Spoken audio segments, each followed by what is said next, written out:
ஆண்டவராகிய இயேசு கிறிஸ்துவின் நாமத்தினாலே உங்கள் யாவருக்கும் என் அன்பின் வாழ்த்துதல்களை தெரிவித்துக் கொள்கிறேன். प्रभु यीशु मसीह के नाम से आप सब लोगों को मैं बहुत स्वागत करता हूं.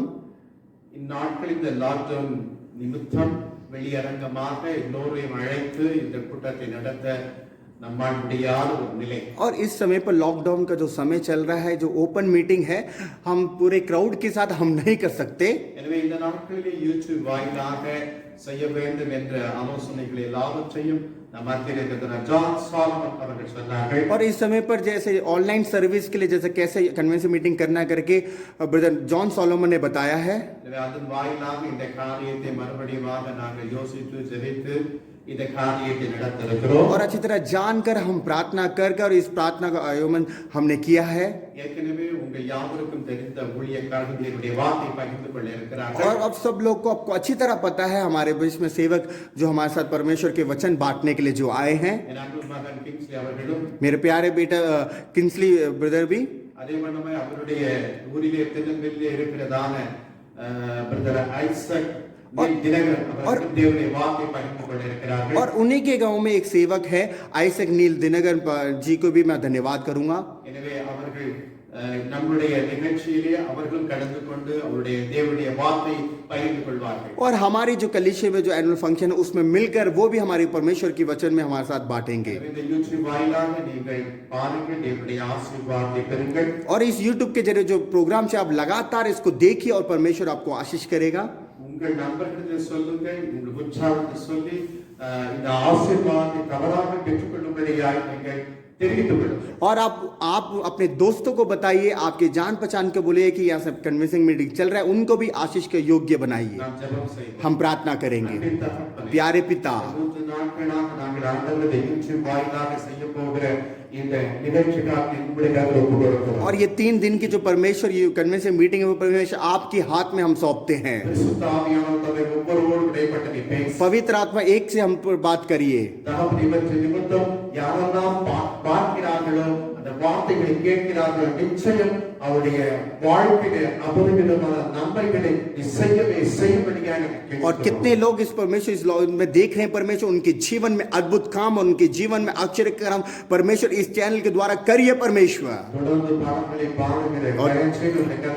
और जो गीत गा रहे परमेश्वर क्वाइट टीम को भी आशीष कर परमेश्वर. और जो ट्रांसलेशन कर रहे हैं उनको भी आशीष कर परमेश्वर. लगातार हमसे रहिए परमेश्वर, बड़े काम को कर परमेश्वर. यीशु मसीह के नाम से पिता, आमीन आमीन आमीन. இப்பொழுது நம்ம மத்தியில் இருக்கிற நம்ம பயிற்சியின் வந்து பாடல்களை பாடி ஆராதனை செய்வார்கள். और अभी हमारे बीच में हमारी कोई टीम आगे आके परमेश्वर के गीत को गाकर और आराधना करेंगे. हालेलुया. कितने लोग आज खुश हैं? आमीन. पहले दिन में परमेश्वर ने हम सब लोगों को एक मन की आत्मा को देकर उसके नाम को महिमा करने के लिए आप हमारे बीच में आए. हालेलुया. परमेश्वर ने पहले दिन के शाम के समय पर परमेश्वर ने हमको एक मौका दिया. मैं परमेश्वर को करोड़ों कर धन्यवाद करता हूं. एक गीत को गाएंगे, तमिल सॉन्ग है, वो मालागा में कंगल एंडिंग करने जा रहे हैं. परमेश्वर हमारे प्यारे से आंखों से हमको देखा तो हमारे जीवन में जो भी खत्म हुआ वहीं से कुछ शुरू हो गया. हालेलुया. आइए उस गीत को गाएंगे.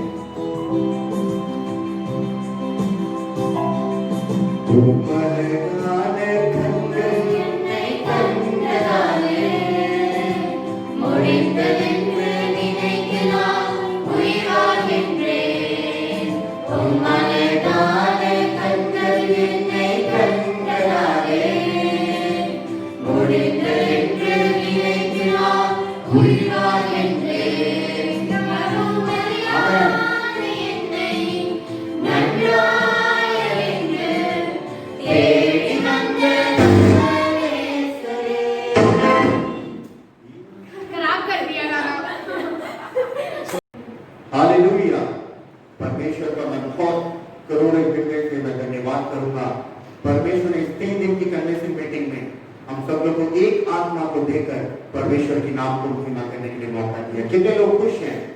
चाहे इस समय पर आप घर पे भी हो, चाहे कहीं भी हो, इस यूट्यूब पे अपने को परमेश्वर आपको इस यूट्यूब के जरिए, इस आराधना के जरिए, इस वचन के जरिए परमेश्वर आपके जीवन में अद्भुत काम करना चाहता है. मैं ये चाहता हूँ परमेश्वर की जो इस यूट्यूब पे जो चल रहा है आप लगातार देखिए, परमेश्वर आपको आशीष देंगे। आइए हम परमेश्वर के लिए एक गीत को गाएंगे। इस पहले दिन में परमेश्वर ने हम सब लोगों को एक मन किया। आप जहाँ कहीं भी हो, थोड़ी देर हम परमेश्वर के चरणों में हम जाएंगे। जब दाऊद राजा कहता है, जब मैं परमेश्वर के चरणों में जाता हूँ, मैं अपना आप को भूलकर, सब अपने खुद को भूलकर, जब मैं परमेश्वर के चरणों में आता हूँ। आइए गीत को गाएंगे। पहला तमिल सॉन्ग में इस गीत को गाइए, अलगान कटकर यानी कंडलाने। जब परमेश्वर ने हमारी प्यारे से आपको देखा, जो जिंदगी हमारी खत्म हो गई थी, तो यीशु मसीह ने आपके जीवन में जब देखा, वहीं से जिंदगी बदल चुका है। खुशियां, आनंद आपके जीवन में आ चुका है। आइए उस गीत को गाएं।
जब परमेश्वर की गीतों को गाते हैं, चाहे सुबह या शाम, परमेश्वर का नाम जब भी पुकारते हैं वो दौड़ आने वाला परमेश्वर, वो हमारा परमेश्वर। आइए इस गीत को गाएं। जय जय नाम यीशु नाम गाऊं मैं सुबह शाम, जय जय नाम यीशु नाम गाऊं मैं सुबह शाम, जय जय नाम यीशु नाम गाऊं मैं सुबह शाम, जय जय नाम यीशु नाम गाऊं मैं सुबह शाम। बलहीन का सहारा, पापियों का दोस्त है तू, यीशु है कितना प्यारा, शब्द ना कैसे बताऊं। बलहीन का सहारा, पापियों का दोस्त है तू, यीशु है कितना प्यारा, शब्द ना कैसे बताऊं। जय जय नाम यीशु नाम गाऊं मैं सुबह शाम, जय जय नाम यीशु नाम गाऊं मैं सुबह शाम, जय जय नाम यीशु नाम गाऊं मैं सुबह शाम, जय जय नाम यीशु नाम गाऊं मैं सुबह शाम। तुझे मैं बनाऊं तो अमृत फल गाऊं तेरी जय सदा तो तुझ सा बन जाऊं मैं। तुझे मैं बनाऊं तो अमृत फल लाऊं मैं, गाऊं तेरी जय सदा तो तुझ सा बन जाऊं मैं। जय जय नाम यीशु नाम गाऊं मैं सुबह शाम, जय जय नाम यीशु नाम गाऊं मैं सुबह शाम, जय जय नाम यीशु नाम गाऊं मैं सुबह शाम, जय जय नाम यीशु नाम गाऊं मैं सुबह शाम। तू है जो मुझको बुलाता, देता है जीवन जल, तेरी शक्ति मांग सदा और योजनाएं सफल हो जाए। तू है जो मुझको बुलाता, देता है जीवन जल, तेरी शक्ति मांग सदा और योजनाएं सफल हो जाए। जय जय नाम यीशु नाम गाऊं मैं सुबह शाम, जय जय नाम यीशु नाम गाऊं मैं सुबह शाम, जय जय नाम यीशु नाम गाऊं मैं सुबह शाम, जय जय नाम यीशु नाम गाऊं मैं सुबह शाम। बलहीन का सहारा, पापियों का दोस्त है तू, यीशु तू है कितना प्यारा, शब्द ना कैसे बताऊं। बलहीन का सहारा, पापियों का दोस्त है तू, यीशु तू है कितना प्यारा, शब्द ना कैसे बताऊं। जय जय नाम यीशु नाम गाऊं मैं सुबह शाम, जय जय नाम यीशु नाम गाऊं मैं सुबह शाम, जय जय नाम यीशु नाम गाऊं मैं सुबह शाम, जय जय नाम यीशु नाम गाऊं मैं सुबह शाम। Hallelujah, hallelujah. परमेश्वर के नाम को महिमा करके ये गीत को गाएंगे। रूह है खुदा का प्यार मिला है, वाकई में हमारे परमेश्वर का, हमको लहू से परमेश्वर हमको शुद्ध करने वाला परमेश्वर है। हमारे जीवन में अद्भुत काम को करने वाला और सहायता करने वाला कोई नहीं, हमारे यीशु मसीह। आइए उसके नाम को महिमा करने के लिए एक गीत को गाएंगे। रूह है खुदा का प्यार मिला है, यीशु का लहू मुझे छू गया है। रूह है खुदा का प्यार मिला है, यीशु का लहू मुझे छू गया है।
हालेलुया।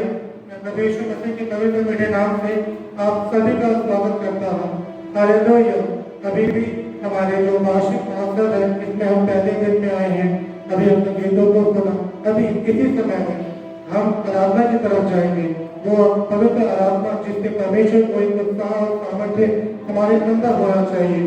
अभी भी हम लोग जिस जगह पे हैं उस जगह पे खड़े हो सकते हैं, या फिर अगर आप जहाँ बैठ जाते हैं वहीं बैठ करके प्रभु यीशु मसीह के नाम की महिमा कीजिएगा। आइए हम सभी अपने आंखों को बंद करते हैं और परमेश्वर के नाम को देखते हैं। Hallelujah, hallelujah, hallelujah, hallelujah, hallelujah. स्तुति हो, स्तुति हो, स्तुति हो, स्तुति हो, स्तुति हो, स्तुति हो, स्तुति हो, स्तुति हो। हम सभी अपने आंखों को बंद करके अपने हृदय से, अपने हृदय की गहराइयों से सिर्फ उस जीवित परमेश्वर को धन्यवाद और महिमा कहेंगे।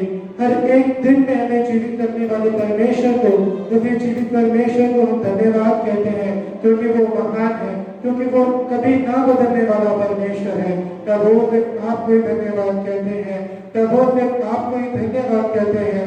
जैसे योना की पुस्तक में लिखा है, प्रभु जी आप एक दयालु परमेश्वर हैं, प्रभु जी आप विनम्र से क्रोध करने वाले परमेश्वर हैं। ये मेरे महान और जीवित परमेश्वर, मैं अपने आप को आपके हाथों में सौंपता हूँ प्रभु जी। पिता अभी भी राजा, मैं हृदय की गहराइयों से सिर्फ आपको धन्यवाद कहता हूँ, मैं हृदय की गहराइयों से सिर्फ आपको धन्यवाद कहता हूँ। प्रभु आज मुझे जीवित करने के लिए धन्यवाद कहता हूँ प्रभु। प्रभु मैं हृदय की गहराइयों से आपको स्तुति और धन्यवाद की भेंट चढ़ाता हूँ प्रभु, सिर्फ आपको धन्यवाद कहता हूँ। हे जीवित परमेश्वर, हे मार्गदर्शी, मैं आपको धन्यवाद कहता हूँ। मैं आप ही को स्तुति और महिमा की भेंट चढ़ाता हूँ प्रभु। आपका पवित्र शास्त्र कहता है कि आप किसी मेल बलि से नहीं, किसी होम बलि से नहीं, सिर्फ और सिर्फ धन्यवाद बलि से प्रसन्न होते हैं। प्रभु मैं आपको धन्यवाद और स्तुति की भेंट चढ़ाता हूँ प्रभु, मैं अपने आप को स्तुति की भेंट चढ़ाता हूँ प्रभु। सिर्फ आपको धन्यवाद हो प्रभु, आप ही को धन्यवाद हो, आप ही को धन्यवाद हो, आप ही को धन्यवाद हो प्रभु जी। हमेशा सिर्फ आपके नाम को महिमा मिले, आपके बड़े नाम को महिमा मिले प्रभु जी। आपने आश्चर्य कामों को किया है प्रभु, मैं आपको कोटि कोटि धन्यवाद कहता हूँ प्रभु। आपने अंधों को आंखें दी है प्रभु जी, पिता आपने कोड़ियों के रोगों को चंगा किया है प्रभु जी। पिता आपके ही द्वारा प्रभु जी एक मात्र कह देने से प्रभु जी अंधों को आंखें मिली है प्रभु। पिता आपके मात्र छू लेने से प्रभु जी पिता कोड़ों के रोग जमे हुए प्रभु जी। पिता आपके बात कह देने से प्यारे प्रभु लंगड़ों को धागे मिली है प्रभु। आप महान है प्रभु, आप महान है प्रभु, आप महान है प्रभु। मैं मैं जितना आपको धन्यवाद और महिमा कहो वो कम है प्रभु। इसी सृष्टि के कर्ता सिर्फ आपको धन्यवाद कहता हूँ। आदम के परमेश्वर आपको धन्यवाद कहता हूँ। मूसा के साथ बात करने वाले प्रभु सिर्फ आपको धन्यवाद कहता हूँ। पतरस को प्रभु जी साथ रह के चलाने वाले परमेश्वर सिर्फ आपको धन्यवाद कहता हूँ। प्रभु आपको महिमा हो, प्रभु आपको महिमा हो, प्रभु आपको महिमा हो। प्रभु जी आप जीवित हैं, प्रभु आप महान हैं। प्रभु जी आपको हर बात में स्तुति और धन्यवाद कहता हूँ, हर बात में स्तुति और धन्यवाद कहता हूँ। प्रभु जैसे भक्त गीतों में कहा है प्रभु जी, प्रभु की मैं हर समय दिन और रात प्रभु जी सिर्फ बैठ के आपको ही महिमा दो, बैठ के आपको ही महिमा करो। प्रभु जी मैं अपने घर के अंदर रहूं प्रभु या मैं बाहर रहूं प्रभु जी, पिता मैं तेरे चरणों में बैठ के प्रभु जी सिर्फ आपको ही महिमा करने पाऊं, सिर्फ आपको ही स्तुति करो, आपको ही महिमा की भेंट चढ़ाओ। प्रभु जी इसी समय में प्रभु मैं सिर्फ आपको पुकारता हूँ। हे पवित्र आत्मा मैं आपको पुकारता हूँ प्रभु जी। पिता इसी समय में इसी पद में प्रभु जी पवित्र आत्मा हमारे बीच में आइए महान परमेश्वर। पिता पुत्र पवित्र आत्मा आपका अनुग्रह प्रभु जी, पवित्र आत्मा की सहभागिता प्रभु जी हमारे बीच में होने दीजिए महान प्रभु। तुम आप ऐसा होने दीजिए प्रभु जी। पिता की आपके होने से प्रभु जी चंगाई मिलती है, आपके होने से प्रभु जी दुष्टों को प्रभु जी कष्टों को नाश मिलता है प्रभु जी। पिता आपके होने से प्रभु जी हर एक वेदना चली जाती है प्रभु। पिता मैं विश्वास करता हूँ प्रभु, और हाँ प्रभु मैं स्तुति की भेंट आपको हमेशा चढ़ाता हूँ प्रभु जी, हमेशा आपको चढ़ाता हूँ प्रभु जी। पिता मैं आपको स्तुति स्तुति स्तुति स्तुति और महिमा से आपको चढ़ाता हूँ। हर एक जन उसी जीवित परमेश्वर को स्तुति की भेंट चढ़ाए, हर एक जन उसी जीवित परमेश्वर को महिमा चढ़ाए, क्योंकि वो ही एकमात्र जीवित परमेश्वर है। वही आपके पापों को देख करके प्रभु जी, वही आपके पापों को देख करके उसका दुखों को निवारण करने वाला परमेश्वर है।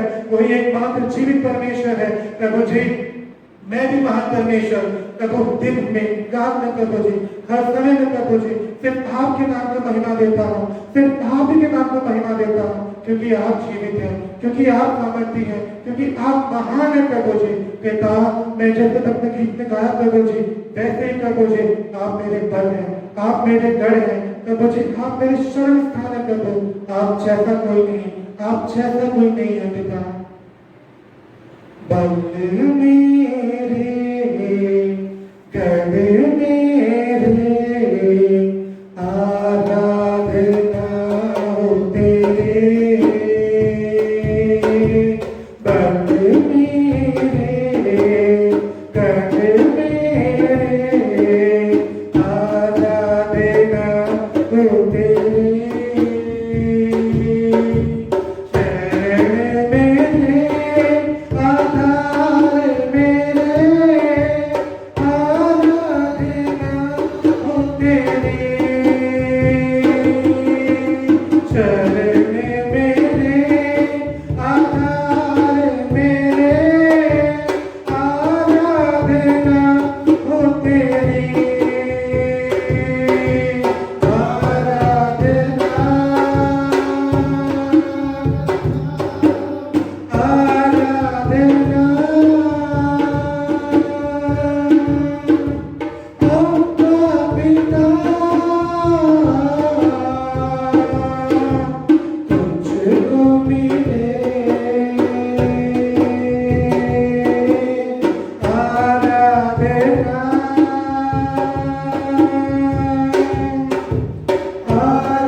तुझको मिले पवित्र बनाता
राजा तेरे कहने में मेरा दिन बेकार हूँ मैं स्तुति में मगन हो जाऊँ सब दुख भूल जाऊँ मैं स्तुति में मगन हो जाऊँ सब दुख भूल जाऊँ आराधना प्रभु आप महान हैं, प्रभु आप धन्यवाद प्रभु जी हर एक करने के लिए क्योंकि यहाँ भी प्रभु महान शक्तिमान प्रभु है प्रभु जी आपने संभाला आपने बचाया प्रभु जी तुझको मिले आराधना आराधना आराधना आराधना आपका पिता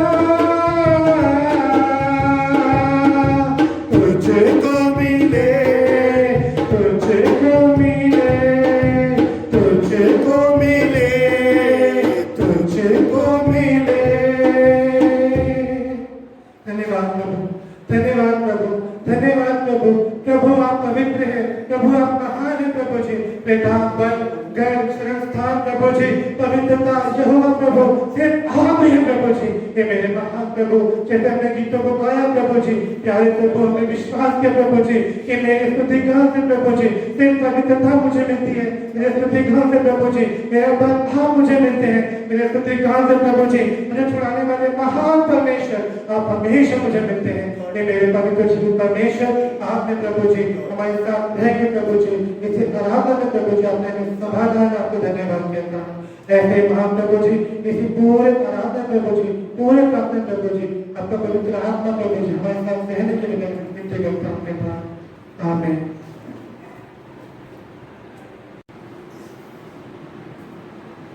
நாம் யாரும் இப்பொழுது முக்கியமான தருணத்திற்கு கடந்து வர இருக்கிறோம். हम सब एक महत्वपूर्ण चीजों में हम जा रहे हैं தேவனை துதித்து ஆராதித்தோம். परमेश्वर की स्तुति करके आराधना किया இப்பொழுது முக்கியமாக தேவனுடைய வார்த்தையை நாம் கேட்க और परमेश्वर की वचन को हम सुनने जा रहे हैं நீங்கள் உங்கள் வீட்டிலே அமர்ந்திருந்து இந்த காரியத்தை நீங்கள் வாட்ச் பண்ணி கொண்டு இருப்பீர்கள். பயபக்தியோடு கூட இந்த வசனத்தை கேளுங்கள். और इस समय पर आप घर पे हो तो बहुत भयभक्ति के साथ उसके नाम को महिमा करें और रहिए தேவன் உங்கள் மத்தியிலே இடைப்பட்டு பேசுவார். நீங்கள் ஆசீர்வாதமாய் और மாறுவீர்கள். परमेश्वर आपके बीच में बात करेगा और आप आशीष के रूप में रहोगे நாம் இந்த வேளைகளிலும் கூட हमारे बीच में अभी इस समय पर ஐசக் நீல் தினகர் அவரிடத்திலே இந்த கூட்டத்தினுடைய காரியத்தை ஒப்பு கொடுத்து தேவனுடைய வார்த்தையை பகிர்ந்து கொள்வார். और आइसक नील दिनेगर पासी को वहां पर उनके हाथ पर देकर परमेश्वर के नाम को महिमा करेंगे நம் கரங்களை தட்டி அவரை வரவே हम हाथ तो ताली बजा के परमेश्वर का स्वागत करेंगे ஜெபிப்போம். प्रार्थना करेंगे.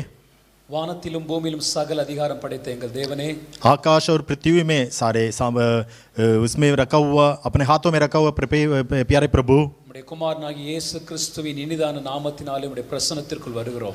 आपके पुत्र यीशु मसीह के अनुग्रह के द्वारा आपके सम्मुख में हम आते हैं. எங்கு 2-3 பேர் என் நாமத்தினாலே கூடி இருக்கிறார்களோ அங்கே நான் இருக்கிறேன் என்று வாக்குரைத்திருக்கிறேன். जहाँ पर 2 या 3 व्यक्ति इकट्ठे होते हैं वहाँ पर मैं हूँ करके आपने वाचा किया है. இப்பொழுது உம்முடைய நாமத்தின் நிமித்தம் நாங்கள் கூடி இருக்கிறோம். अभी भी आपके नाम के वजह से हम इकट्ठे हुए हैं. இந்த 3 நாள் சிறப்பு கூட்டத்திற்காக நாங்கள் ஜெபிக்கிறோம். ये 3 दिन प्रार्थना के लिए हम आपके सम्मुख में आते हैं. இந்த ஒளிபெருக்கின் மூலமாக நேரலின் மூலமாக வார்த்தையை கேட்கிறவர்கள், ஆராதனையிலே பங்கு கொள்ளுகிறவர்கள், ஜெபத்தில் பங்கு கொள்கிற யாவரையும் உம்முடைய கரத்தில் ஒப்புக் கொடுக்கிறோம். इसके द्वारा जो कोई भी किसी भी तरह से इस वचन को सुनते हैं उन सारे लोगों से आप बात कीजिए.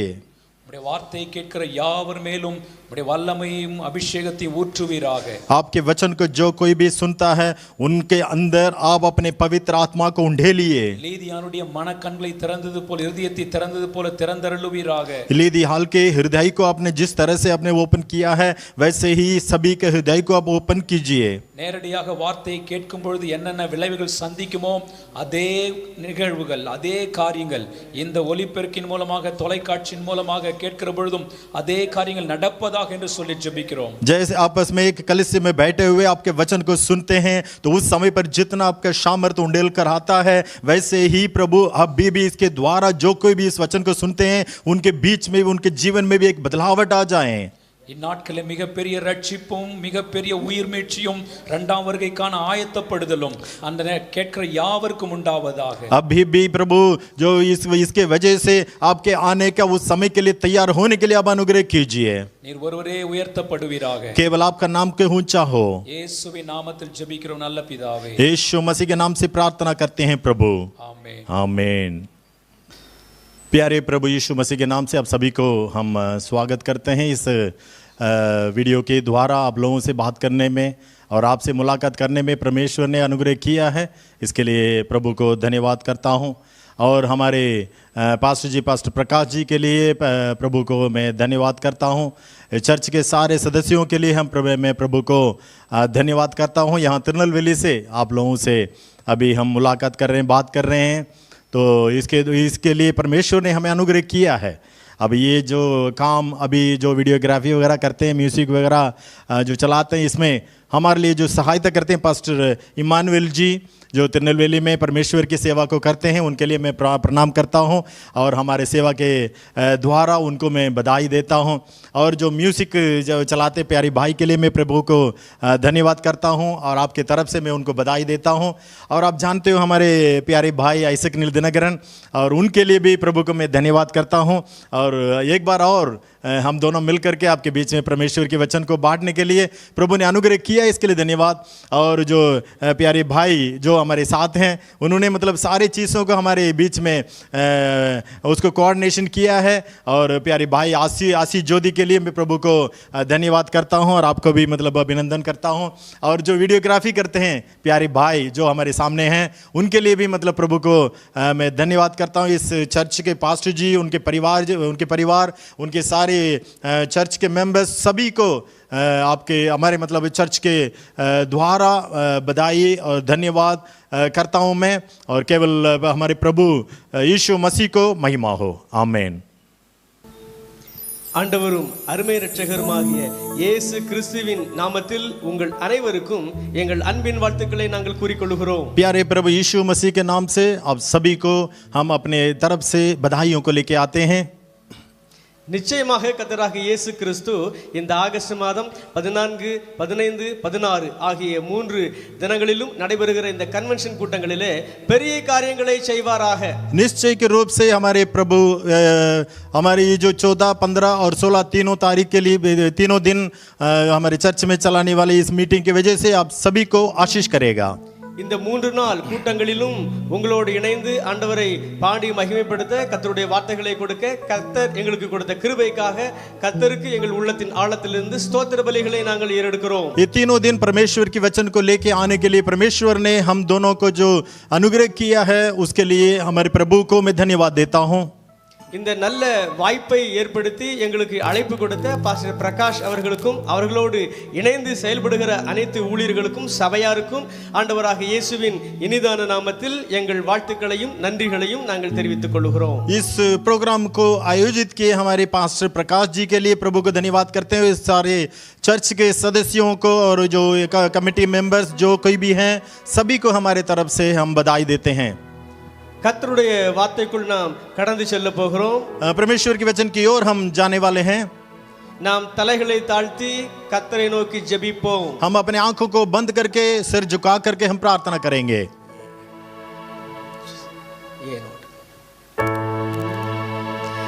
இயேசுவே உம்மை தியானித்தால் உள்ளம் கனியுமே, கண்ணார உம்மை காணுங்கால் பரமானந்தமே.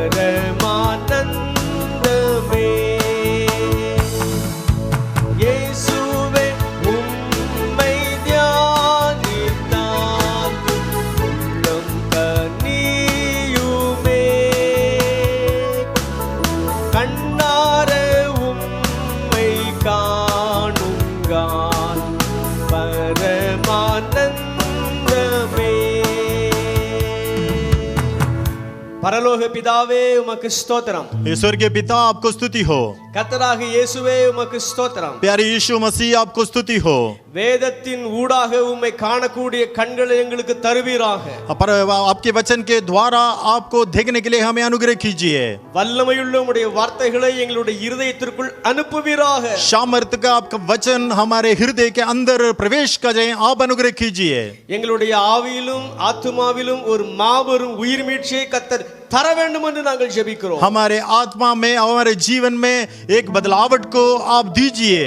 இன்றைக்கு இந்த வார்த்தைகளை கேட்டுக்கொண்டிருக்கிற ஒவ்வொருவருக்காக நாங்கள் ஜெபிக்கிறோம். आज के दिन में भी इस वचन को जो कोई भी सुन रहा है, सभी के लिए हम आपके चरणों में आते हैं। கர்த்தருடைய ஆவியானவர் இவர்களை சூழ்ந்து கொள்வீராக. परमेश्वर की आत्मा इनको अपना लें प्रभु।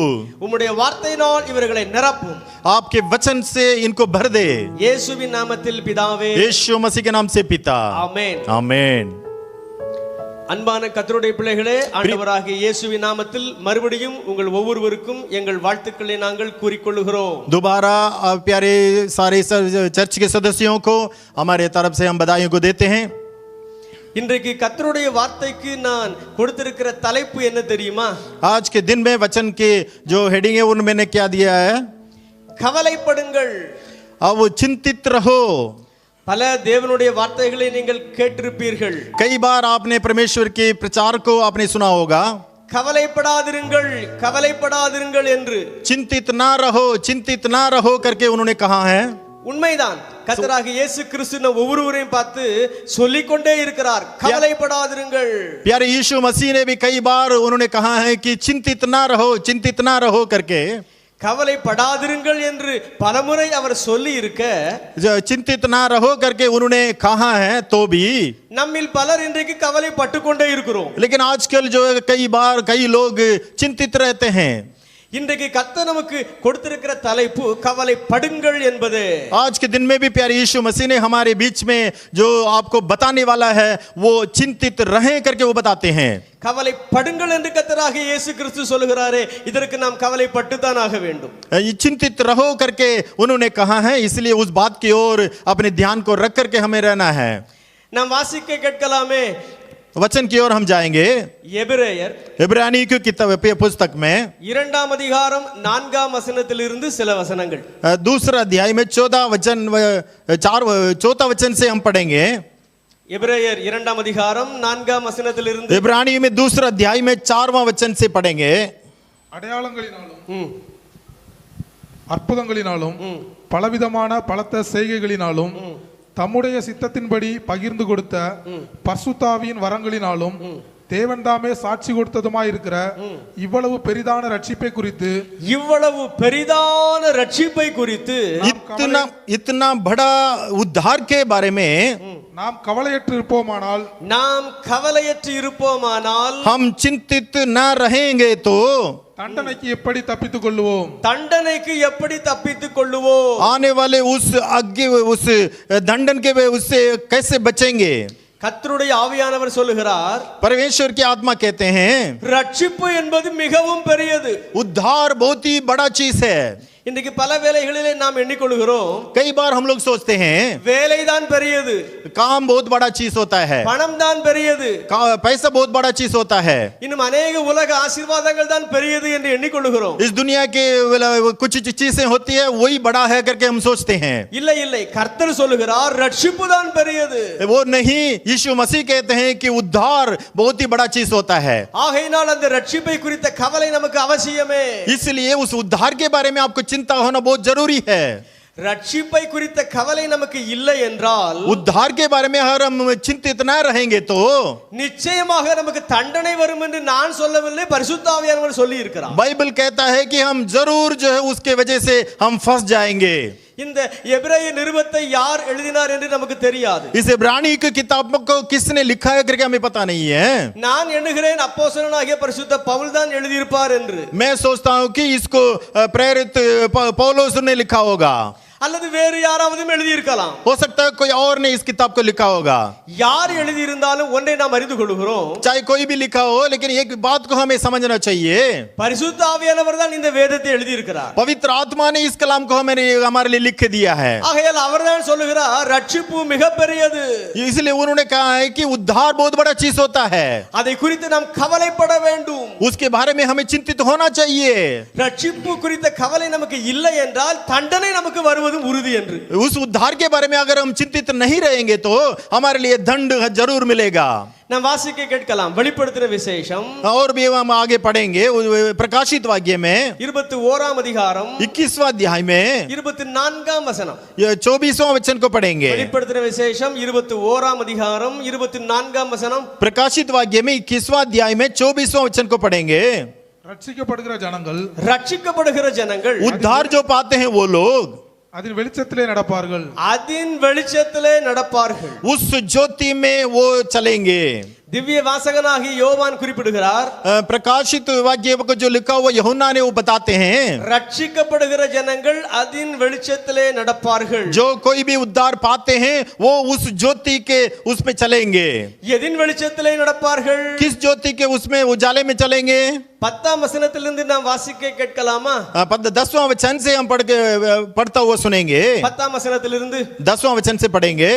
பெரிதும் உயரமுமான ஒரு பர்வதத்தின் மேல் என்னை ஆவியில் கொண்டு போய் தேவனுடைய மகிமையை அடைந்த எருசலேமாகிய பரிசுத்த நகரம், எருசலேமாகிய பரிசுத்த நகரம், यरूशलेम जो पवित्र शहर பரலோகத்தை விட்டு தேவனிடத்திலிருந்து இறங்கி வருகிறதை எனக்கு காண்பித்தான்.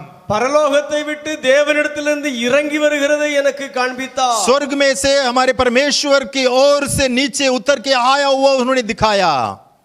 அதன் பிரகாசம், அதின் பிரகாசம், उसका ज्योति மிகவும் விலை உயர்ந்த ரத்தின கல்லை போலவும், அதின் பிரகாசம் ரத்தினை கல்லை போல இருந்ததாம். बहुमूल्य पत्थर की वजह से है वो, उसका रोशनी பளிங்கின் ஒளியில் உள்ள வச்சிர கல்லை போலவும் இருந்தது. அதின் பிரகாசம் வச்சிர கல்லை போலவும் இருந்ததாம். बहुमूल्य एक पत्थर की जो रोशनी जैसे था वो.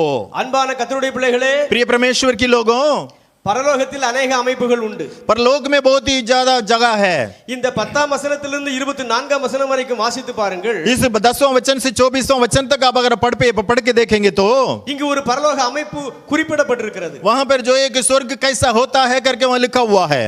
இவ்வளவு வசனங்களை வாசித்தால் நேரமாகிவிடும். उस सारे वचनों को अगर हम पढ़ेंगे तो हमारे लिए टाइम नहीं मिलेगा. அதில் உள்ள சுருக்கத்தை உங்களுக்கு நான் காண்பித்து கொடுக்க விரும்புகிறேன். उसके कुछ वचनों को आपके बीच में कुछ बातों को बता करके हम आगे बढ़ना चाहते हैं. நான் இப்பொழுது சொல்ல போவது அனைத்தும் அந்த வசனங்களுக்குள் தான் இருக்கிறது. நீங்கள் வாசித்து பாருங்கள். जो मैं आपके बीच में मैंने जो बताना चाहता हूं वो सब कुछ उस वचन के अंदर है. பரலோகத்திலே ஒரு நகரம் ஒன்று இருக்கிறது. स्वर्ग में एक नगर है. அந்த நகரம் சதுர வடிவம் கொண்டது. वो एक स्क्वायर साइज में है. அந்த நகரத்தின் நீளமும் அகலமும் உயரமும் சமமானது.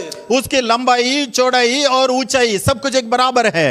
அதனுடைய மொத்த பரப்பளவு 12000 ஸ்தாதி அளவை கொண்டது. वो सब कुछ मिलाकर के अगर हम देखेंगे तो 12000 शादी करके हम देखते हैं. அந்த நகரம் முழுவதும் சுத்த பொன்னால் ஆனது. वो सारे शहर जो एक सोने से भरा हुआ था. அந்த நகரத்திற்கு अनेक வீதிகள் இருக்கிறது. उस नहर में बहुत ही नेव हैं, मतलब उसके स्ट्रीट्स बहुत होते थे. அந்த வீதிகளும் சுத்த பொன்னால் ஆனதே. वो भी सोने से बना हुआ था. இந்த நகரத்திற்கு 12 வாசல்கள் உண்டு. उसमें जो 12 दरवाजा थे, ஒவ்வொரு வாசலும் முத்துக்களால் வடிவமைக்கப்பட்டது. वो सब कुछ जो एक बहुत ही बहुमूल्य चीज से बना हुआ था. ஒவ்வொரு வாசலிலும் ஒவ்வொரு தேவதூதன் நின்று கொண்டிருக்கிறான், வாட்ச்மேனை போல. एक एक जगह, एक एक गेट में एक एक दूध वहां पर खड़ा हुआ था.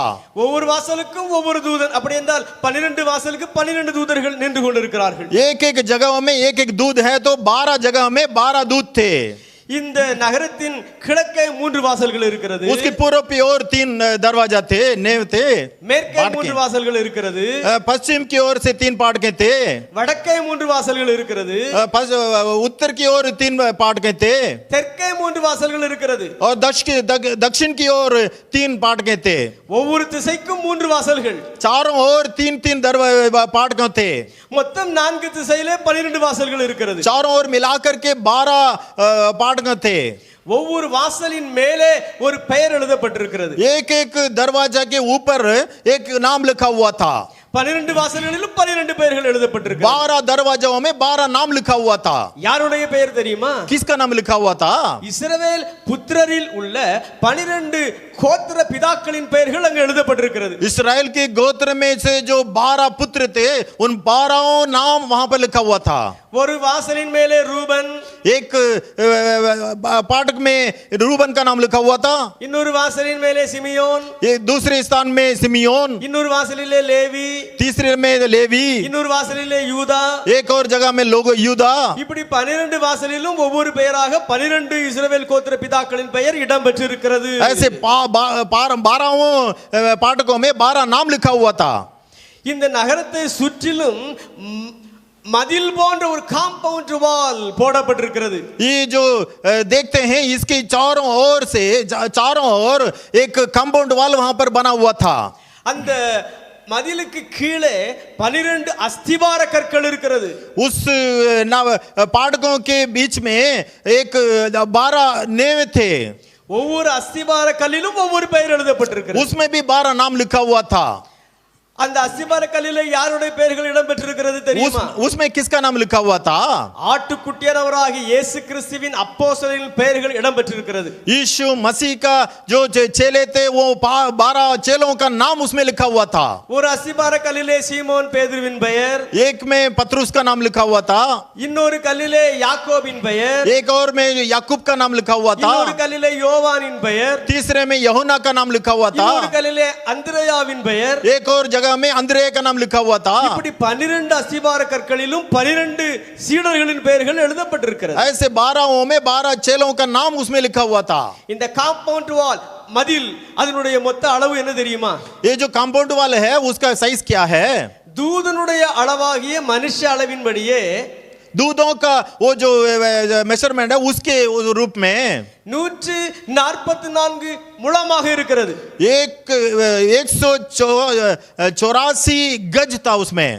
இந்த 12 அஸ்திவாரங்களும் ஒவ்வொரு விலையேறப்பட்ட கற்களினால் வடிவமைக்கப்பட்ட கல்லாக இருக்கிறது. ये जो 12 नेव थे वो 12 में से 12 तरीके से 12 बहुमूल्य पत्थर से बना हुआ था.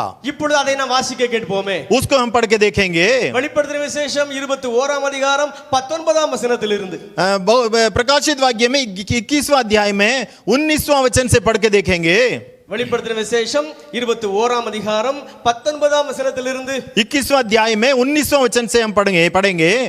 நகரத்து மதில்களின் அஸ்திபாரங்கள் நகரத்தின் மதில்களின் அஸ்திபாரங்கள் சகலவித ரத்னங்களினாலும் அலங்கரிக்கப்பட்டிருந்தன. முதலாம் அஸ்திபாரம், நன்றாக கவனியுங்கள், முதலாவது அஸ்திபாரம் पहला वो जो पत्थर வச்சிரக்கல்லால் ஆனது, यशब से बना हुआ था.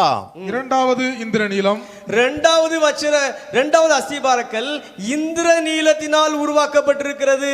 दूसरा नीलमणि का था. இன்றைக்கு अनेक பெண்கள் இந்திரா என்று பெயர் வைத்திருக்கிறார்களே. आज तो कई लोगों का नाम इंदिरा करके रखते हैं. மேலே இருக்கிற அஸ்திபார கல்லின் பெயர் இந்திரநீலம். ऊपर जो हम देखते हैं उसका नाम है नीलमणि. அதிலிருந்து வந்த பெயர் தான் இந்திரா. उसमें से आया हुआ नाम है इंदिरा. வாசிக்க கேட்கலாம் தொடர்ந்து. और भी पढ़ के देखेंगे. மூன்றாவது சந்திரகாந்தம், तीसरा लालडी. சந்திரா என்று நம்மில் பலர் பெயர் வைத்திருக்கிறார்கள். कई लोगों का नाम चंद्र करके रखते हैं. மேலே ஒரு அஸ்திபார கல் இருக்கிறது, அதன் பெயர் சந்திரா, அதன் பெயர் சந்திரகாந்தம். तीसरा का जो नाम लिखा हुआ है वही नाम जो कई लोगों को रखते हैं. அதிலிருந்து வந்த பெயர் தான் சந்திரா. उसी में से आया हुआ है चंद्रा जो नाम. தொடர்ந்து வாசிக்கலாம். और भी पढ़ेंगे. நான்காவது மரகதம், चौथा मरगद. இன்றைக்கு நம்மில் अनेक பெண்கள் மரகதம் என்று பெயர் வைத்திருக்கிறார்கள். आज भी कई लोगों का नाम मरगदम करके हम रखते हैं. அது கூட மேலே இருக்கிற அஸ்திபார கல்லின் பெயர் தான். वो भी ऊपर जो लिखा हुआ है जो रखा हुआ है वो पत्थर, बहुमूल्य पत्थर का नाम है. வாசிக்கலாம். और भी पढ़ेंगे. ஐந்தாவது கோமேதகம், पांचवा गोमेदक. கோமதி என்று சில பெண்கள் பெயர் வைத்திருக்கிறீர்கள். कई लोगों का नाम गोमेदी करके हम रखते हैं. அது கூட மேலே இருக்கிற அஸ்திபார கல்லின் பெயர் தான். उस बहुमूल्य उस पत्थर का नाम है वो. ஆறாவது பதுமராகம், पद्मराग। ஆறாவது பதுமராகம். छठवां माणिक करके वहां पे लिखा हुआ है। இன்னைக்கு நம்ம அநேகர் பத்மா என்று பெயர் வைத்திருக்கிறார்களே. कई लोगों का नाम बदमा करके हम रखते हैं। மேலே பதுமராகம் இருக்கிறது, அதிலிருந்து வந்த பெயர் தான் பத்மா. ऊपर पद्मरागम करके वो तमिल में जो बताते हैं वो वही नाम है। ஏழாவது ஸ்வர்ணரத்தினம். ஏழாவது ஸ்வர்ணரத்னம். सातवां बीतमणि। இந்த அஸ்திபாரத்தின் கல்லை அநேக பெண்கள் ஸ்வர்ணரத்னம் என்று இன்றைக்கு வைத்திருக்கிறார்கள். आज भी उसी नाम से कई लोगों का कई बहनों का नाम रखते हैं। எட்டாவது படிகப்பச்சை. எட்டாவது படிக பச்சை. आठवां बेरोज। ஒன்பதாவது புஷ்பராகம். ஒன்பதாவது புஷ்பராகம். नौवां पुगराग। அநேகர் புஷ்பா என்று பெயர் வைத்திருக்கிறார்கள். கை கூட மேலே இருக்கிற அஸ்திபார கல்லின் பெயர் தான். कई लोगों को वो नाम को रखते हैं, वही वो यही है जो ऊपर जो पत्थर है उसका नाम है। பத்தாவது வைடூரியம். பத்தாவது வைடூரியம். 10वां लहगिनिया। 11வது சுனீரம். 11வது சுனீரம். 11वां धूम्रकांत। 12வது சுகந்தி இவைகளே. 12வது சுகந்தி இவைகளே. 12वां याकूत जो हम पढ़ते हैं। இந்த அஸ்திபார கல்லாகிய சுகந்தி என்கிற பெயரையும் இன்றைக்கு நம்மில் அநேக பெண்கள் வைக்கத்தான் செய்திருக்கிறார்கள். आज भी जो है ये जो सारे 9 नाम जो पड़े हुए हैं वो सबको रखते हैं नाम। இப்படி 12 அஸ்திபார கற்களும் வேற கற்களினால் வடிவமைக்கப்பட்டிருக்கிறது. ऐसे 12 बहुमूल्य पत्थर से बनाया हुआ वो जो शहर है। இந்த பரலோக நகரம் இருக்கிறதே, ये जो शहर है அங்கு தேவாலயம் கிடையாது. वहां पर कलीसिया नहीं है। பிதாவாகிய தேவனும் கர்த்தராகிய இயேசுவுமே அங்கு தேவாலயமாக இருக்கிறார்கள். पिता परमेश्वर और यीशु मसीह वहां पर एक जो मेमना कहते हैं वही वहां पर हैं। இந்த பரலோக நகரத்திற்கு ஒளி கொடுக்க சூரியனோ சந்திரனோ கிடையாதாம். वहां पर रोशनी देने के लिए सूरज और चांद नहीं है। தேவனுடைய மகிமையே அங்கு வெளிச்சமாக இருக்கிறதாம். उनका जो हमारा परमेश्वर का महिमा ही वहां पर रोशनी देता है। ஆட்டுக்குட்டியானவராகிய இயேசுவே அங்கு விளக்காக இருக்கிறாராம். मेमनाई वहां पर ये रोशनी देने वाला है। இப்படிப்பட்ட இந்த மகிமையான நகரம் தான் பரலோக நகரம். ऐसे ही बहुत ही बड़ा बहुमूल्य पत्थरों से बनाया हुआ बहुत अच्छा जगह है स्वर्ग। அல்லேலூயா. हालेलुया।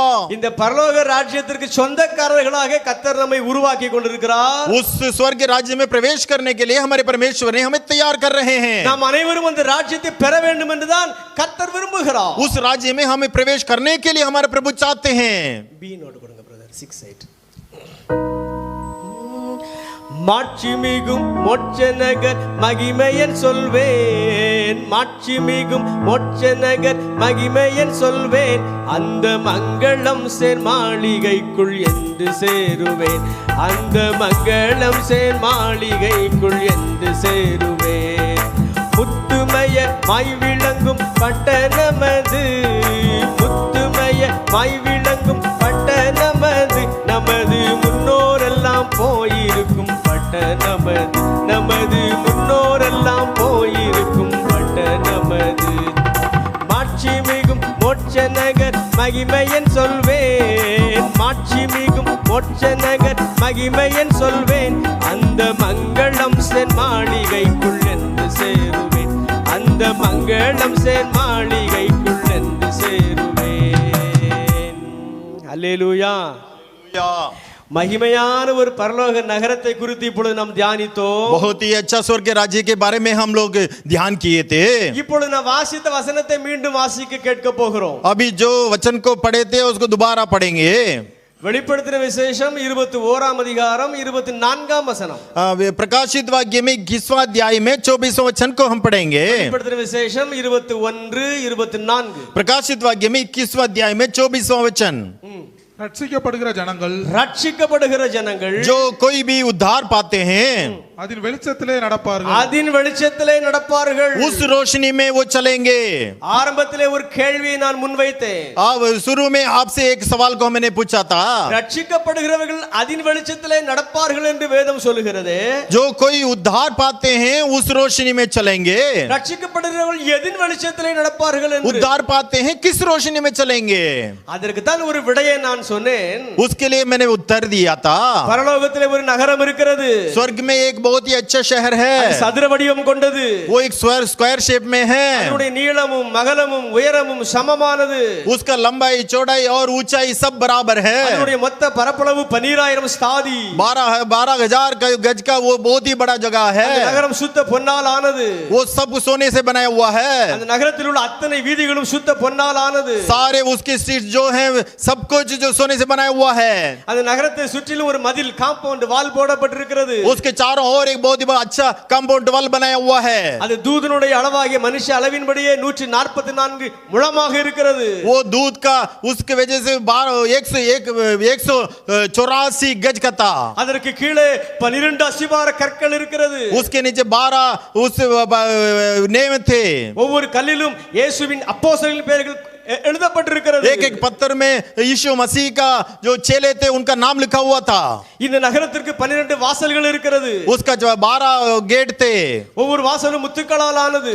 एक एक जो एक बहुमूल्य पत्थर से बनाया हुआ था। ஒவ்வொரு வாசலிலும் ஒவ்வொரு தேவதூதன் நின்று கொண்டிருக்கிறான். एक एक में एक एक दरवाजा में एक एक देवदूत वहां पर खड़ा है। ஒவ்வொரு வாசலில் மேலும் இஸ்ரவேல் கோத்திர பிதாக்களின் பெயர்கள் எழுதப்பட்டிருக்கிறது. एक एक बाड़कों के ऊपर एक इस्राएल का नाम का वो जो 12 पुत्र थे उनका नाम लिखा हुआ है। இந்த நகரத்திற்கு தேவனும் ஆட்டுக்குட்டியானவராக இயேசுவும் ஆலயமாக இருக்கிறார்கள். पिता परमेश्वर और यीशु मसीह वहां पे एक बहुत ही अच्छा भवन के रूप में वहां पे हैं। தேவனுடைய மகிமை இந்த நகரத்திற்கு வெளிச்சம் கொடுக்கிறது. परमेश्वर का महिमा उस जगह को रोशनी देता है। கர்த்தராகிய இயேசு அங்கு விளக்காக இருக்கிறார். यीशु मसीह वहां पर रोशनी बन के रहते हैं।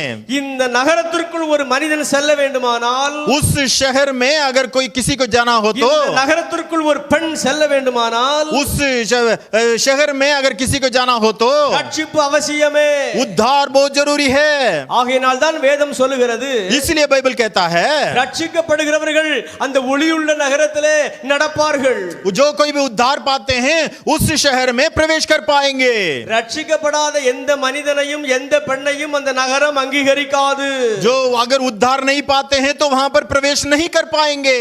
உங்களுடைய கணவன், உங்களுடைய மனைவி, உங்களுடைய பிள்ளைகள் ரட்சிப்பின் அனுபவத்துக்குள் வந்திருக்கிறார்களா? आपके पति जी, आपके पत्नी और या तो आपके बेटे बेटियां उद्धार के अंदर आए हुए हैं? இல்லை என்றால் இப்பொழுது நான் இயேசுவின் நாமத்தில் சொல்லுகிறேன், अभी भी आपसे यीशु मसीह के नाम से मैं बताता हूं, இன்றைக்கு அவர்களுக்கு மரணம் வந்தால் அல்லது இயேசுவின் வருகை வந்தால் நிச்சயமாக அந்த நகரத்திற்குள் அவர்கள் செல்ல முடியாது.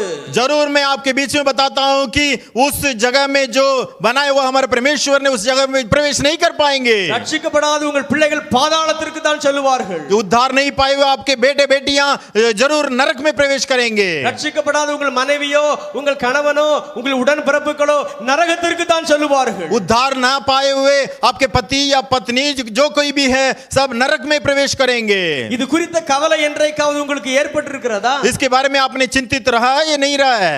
இன்றைக்கு கர்த்தர் உங்களை பார்த்து சொல்லுகிறார், आज भी प्यारे प्रभु आपके बीच में बताते हैं ரட்சிப்பு என்பது மிகவும் பெரியது. उद्धार बहुत बड़ी बहुमूल्य चीज है। அது குறித்த கவலை உங்களுக்கு அவசியம். उसके बारे में आपको चिंतित रहना है। இந்த ரட்சிப்பு குறித்த கவலை உங்களுக்கு இல்லையானால் தண்டனையும் உறுதி. आपको अगर उस उद्धार के बारे में आप चिंतित नहीं रहेंगे तो आपको दंड मिलेगा। உங்கள் கணவனுக்காக, மனைவிக்காக, பிள்ளைகளுக்காக, உடன்பிறப்புகளுக்காக, आपके पति के लिए, पत्नी के लिए, बच्चों के लिए, जो आपके साथ भाई बहन है उनके लिए எவ்வளவு உலக பிரகாரமான நன்மைகளை நீங்கள் சம்பாதித்து கொடுக்கிறீர்கள். आप उनके लिए कितना कुछ सारे मतलब धन दौलत उनके लिए बनाते हैं और उसको उनके लिए रखते हैं। உங்களில் ஒருவருக்கு ஒரு பிரச்சனை ஏற்பட்டு விட்டால் ஓடோடி சென்று உதவி செய்கிறீர்களே. उनके अगर कुछ कमियां हो गई, कोई बीमारी हो गई है तो एकदम दौड़ के उनको मदद करते हैं। ஆனால் அவர்கள் எத்தனை பேர் ரட்சிப்பிற்குள் வந்திருக்கிறார்கள் என்று நீங்கள் ஏன் யோசிக்க கூடாது? उनमें से कितने लोग उद्धार के अंदर नहीं आए हैं उसके बारे में आप चिंतित रहते हो या नहीं? நீங்கள் ரட்சிப்பின் அனுபவத்திற்குள் வந்து பரலோக ராஜ்யம் போய் விடுவீர்கள்.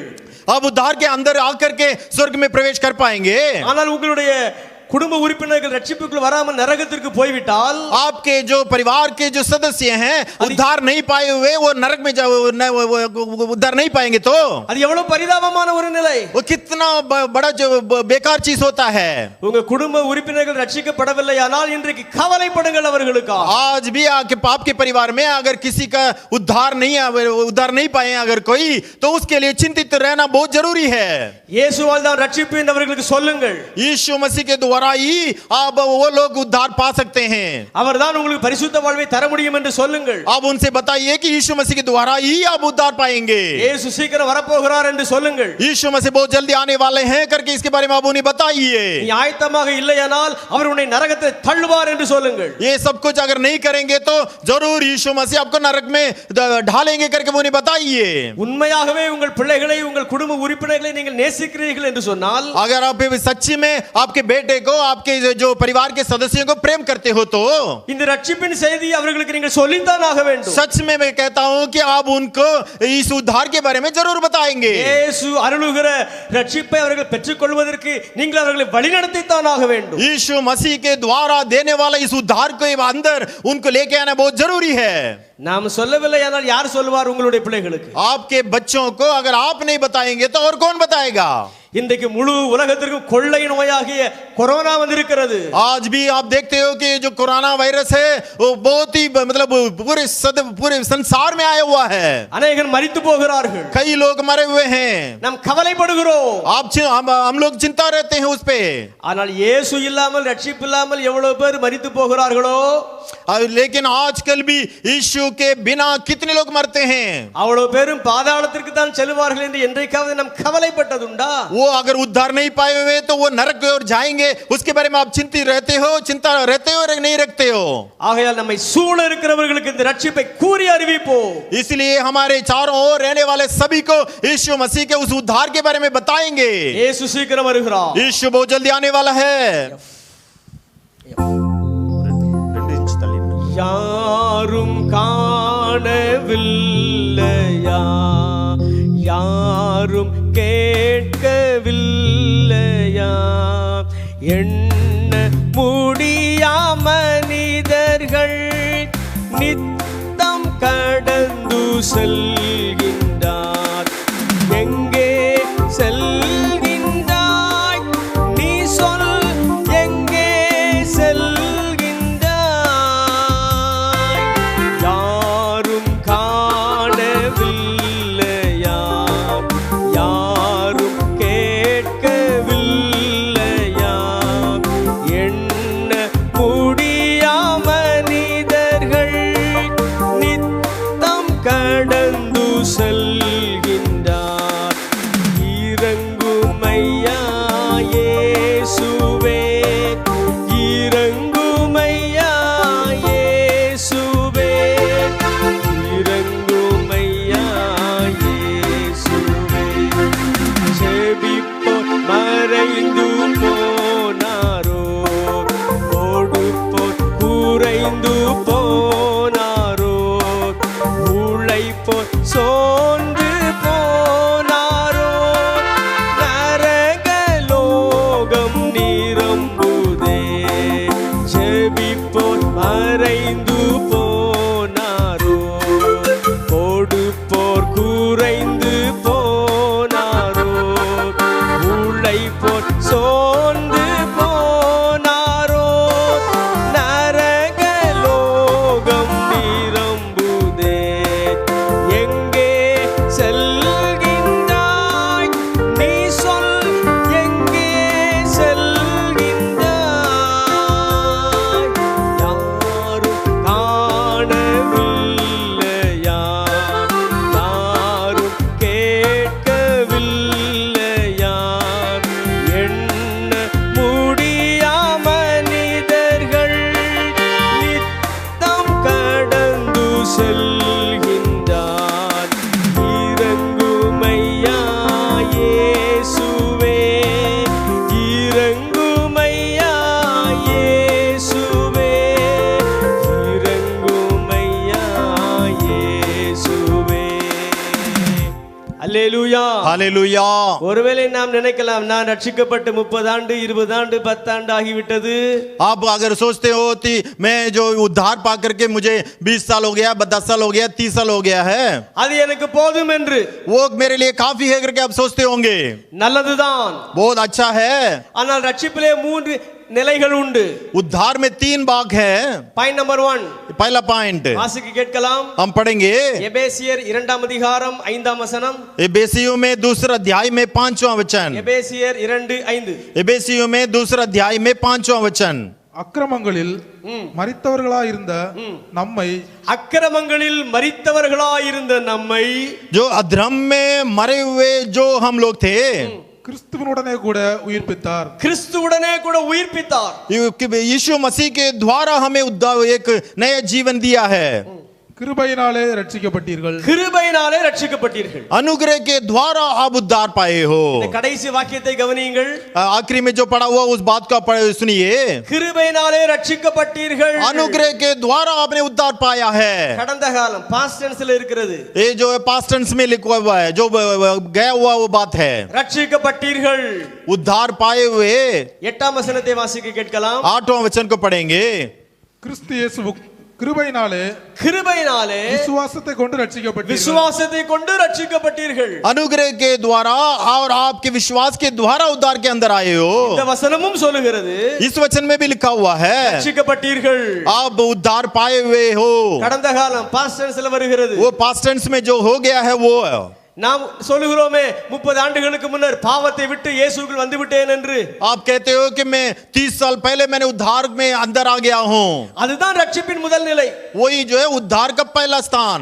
ரட்சிப்பின் இரண்டாம் நிலைக்கு நாம் வருவோம். उद्धार का दूसरे भाग में हम आएंगे. வாசிக்க கேட்கலாம். அப்போஸ்தலர் 2ஆம் அதிகாரம் கடைசி வசனம் 47. अब पढ़ेंगे அப்போஸ்தலர் 2ஆம் அதிகாரம் 47ஆம் வசனம். प्रेरितों के काम में दूसरा अध्याय में 47वां वचन में पढ़ेंगे. தேவனை துதித்து ஜனங்கள் எல்லாரிடத்திலும் தயவு பெற்றிருந்தார்கள். ரட்சிக்கப்பட்டவர்களை கர்த்தர் அனுதினமும் சபையிலே சேர்த்து கொண்டு வந்தார். ரட்சிக்கப்படுகிறவர்களை கர்த்தர் அனுதினமும் சபையிலே சேர்த்து கொண்டு வந்தார். जो उद्धार के अंदर आते हैं उनको हमारे प्रभु ने कलीसिया के अंदर वो लेके आए. இந்த வார்த்தையை கவனித்து பாருங்கள். इस वचन को आप ध्यान से देखिए. ரட்சிக்கப்படுகிறவர்கள் उद्धार के अंदर जो आते हैं वो பிரசன்ட் டென்ஸ் என்று வைத்துக் கொள்ளலாம். ये जो है प्रेजेंट टेंस से जो हो रहा है वो सिंपल प्रेजेंट टेंस என்று கொள்ளலாம். बहुत ही मतलब सिंपल तरीके से अगर कहें तो जो हो रहा है अब हमारे सामने. ரட்சிக்கப்படுகிறவர்கள் என்றால் ரட்சிக்கப்பட்டு கொண்டே இருக்கிறவர்கள். उद्धार पा रहे हैं इसका मतलब है उद्धार के अंदर आ रहे हैं. वो முன்னே நாம் ரட்சிக்கப்பட்டது உண்மைதான். वो 30 साल पहले अगर उद्धार पाते हैं तो वो सच है. இன்றும் ரட்சிக்கப்பட வேண்டும். आज भी उद्धार के अंदर आना जरूरी है. ஒவ்வொரு நாளும் ரட்சிக்கப்பட்டு கொண்டே இருக்க வேண்டும். एक एक दिन हमें उद्धार के अंदर चलते रहना चाहिए. காரணம் பாவம் நிறைந்த உலகத்தில் தான் நாம் வாழ்ந்து கொண்டிருக்கிறோம். क्योंकि हम जो जिस दुनिया में हम जी रहे हैं वो पाप से भरा हुआ है. அசுத்தம் நிறைந்த உலகத்தில் தான் நாம் வாழ்ந்து கொண்டிருக்கிறோம். बहुत गंदगी में है इस दुनिया. பிசாசின் கிரியைகள் நிறைந்திருக்கிற பூமியில் தான் நாம் வாழ்ந்து கொண்டிருக்கிறோம். शैतान की सारे गंदे क्रियाएं हो रहा उस संसार में हम जी रहे हैं. ஆகையால் अनेक பாவங்கள் நமக்குள் ஒவ்வொரு நாளும் வந்து ஒட்டுவதற்கு வாய்ப்பு இருக்கிறது. इसलिए हर दिन किसी ना किसी तरीके से हमारे अंदर पाप आने का मौका है. ஆகையால் ஒவ்வொரு நாளும் இயேசுவின் இரத்தத்தினாலே கழுவப்பட்டு ரட்சிப்பிற்குள் வளர்ந்து கொண்டே இருக்க வேண்டும். इसलिए हर दिन यीशु मसीह के लहू की ओर से हमें उद्धार धोया हुआ उद्धार के अंदर आगे बढ़ना चाहिए. இதுதான் ரட்சிப்பிலே இரண்டாவது நிலை. ये उद्धार का दूसरा भाग है. ரட்சிப்பிலே மூன்றாவது நிலை ஒன்று இருக்கிறது. उद्धार का तीसरा भाग क्या है? மத்தேயு எழுதின சுவிசேஷம் 10ஆம் அதிகாரம் मत्ती में 10वां अध्याय में 22ஆம் வசனத்தை வாசிக்கலாம். 22वां वचन को पढ़ेंगे. மத்தேயு 10:22. मत्ती के किताब में 10वां अध्याय में 22वां वचन. என் நாமத்து நிமித்தம் நீங்கள் எல்லாராலும் பகைக்கப்படுவீர்கள். என் நாமத்தின் நிமித்தம் நீங்கள் எல்லாராலும் பகைக்கப்படுவீர்கள். मेरे नाम के वजह से आप सारे लोग जो है आपके विरोध में खड़े होंगे. முடிவு பரியந்தம் நிலைத்திருப்பவனே ரட்சிக்கப்படுவான். முடிவு பரியந்தம் நிலைத்திருப்பவனே ரட்சிக்கப்படுவான். अंत तक जो टिका रहेगा वही उद्धार पाएगा. இந்த வார்த்தையை கவனித்து பாருங்கள். इस वचन को आप ध्यान से देखिए. முடிவு பரியந்தம் நிலைத்திருப்பவனே ரட்சிக்கப்படுவான். अंत तक जो उसमें उद्धार के अंदर टिका रहेगा वही उद्धार पा सकता है. அப்படி என்றால் இன்னும் நாம் ரட்சிக்கப்பட வேண்டிய அவசியம் இருக்கிறது. इसका मतलब ये है कि उद्धार बहुत ही जरूरी हमें पाना है. இது ஃபியூச்சர் டென்ஸ்ல வருகிறது. ये फ्यूचर टेंस में लिखा हुआ है. இன்னும் ஒரு வசனத்தை வாசிக்க கேட்கலாமே 17ஆம் வசனத்திலிருந்து. इसमें एक 17वां वचन से हम पढ़ के देखेंगे. 17 17वां वचन इसी अध्याय में மனுஷரை குறித்து எச்சரிக்கையாயிருங்கள். அவர்கள் உங்களை ஆலோசனை சங்கங்களுக்கு ஒப்பு கொடுத்து இயேசு சொல்லுகிறார், மனுஷர் உங்களை ஆலோசனை சங்கத்துக்கு ஒப்பு கொடுப்பார்கள். मनुष्य जो है आपको एक न्यायालय के सामने आपको खड़े करेंगे. ஜெப ஆலயங்களில் உங்களை வாரினால் அடிப்பார்கள். இயேசு சொல்லுகிறார், ஜெப ஆலயங்களிலே உங்களை வாரினால் அடிப்பார்கள். यीशु मसीह कहते हैं कि कलीसिया के अंदर आपको मार पीटा जाएगा. அவர்களுக்கும் பிரஜாதியாருக்கும் சாட்சியாக என் நிமித்தம் அதிபதிகளுக்கு முன்பாகவும் ராஜாக்களுக்கு முன்பாகவும் கொண்டு போகப்படுவீர்கள். இயேசு சொல்லுகிறார், என் நிமித்தம் ராஜாக்களுக்கு முன்பாகவும் அதிபதிகளுக்கு முன்பாகவும் கொண்டு போகப்படுவீர்கள். यीशु मसीह कहते हैं कि मेरे नाम के वजह से आपको न्याय के सामने और राजाओं के सामने और अधिपतियों के सामने खड़े करेंगे. அவர்கள் உங்களை ஒப்பு கொடுக்கும் போது எப்படி பேசுவோம் என்றும் என்னத்தை பேசுவோம் என்றும் கவலைப்படாதிருங்கள். நீங்கள் பேச வேண்டுவது அந்நேரத்திலே உங்களுக்கு அருளப்படும். பேசுகிறவர்கள் நீங்கள் அல்ல, உங்கள் பிதாவின் ஆவியானவரே உங்களிலிருந்து பேசுகிறவர். சகோதரன் தன் சகோதரனையும் தகப்பன் தன் பிள்ளையையும் மரணத்துக்கு ஒப்பு கொடுப்பார்கள். பெற்றாருக்கு விரோதமாக பிள்ளைகள் எழும்பி அவர்களை கொலை செய்வார்கள். பெற்றோருக்கு விரோதமாக பிள்ளைகள் எழும்பி அவர்களை கொலை செய்வார்கள். अपने पिताजी के विरोध में बच्चे खड़े हो जाएंगे. என் நாமத்து நிமித்தம் நீங்கள் எல்லாராலும் பகைக்கப்படுவீர்கள். என் நாமத்து நிமித்தம் நீங்கள் எல்லாராலும் பகைக்கப்படுவீர்கள். मेरे नाम के वजह से आप सारे लोग आपके विरोध में खड़े होंगे.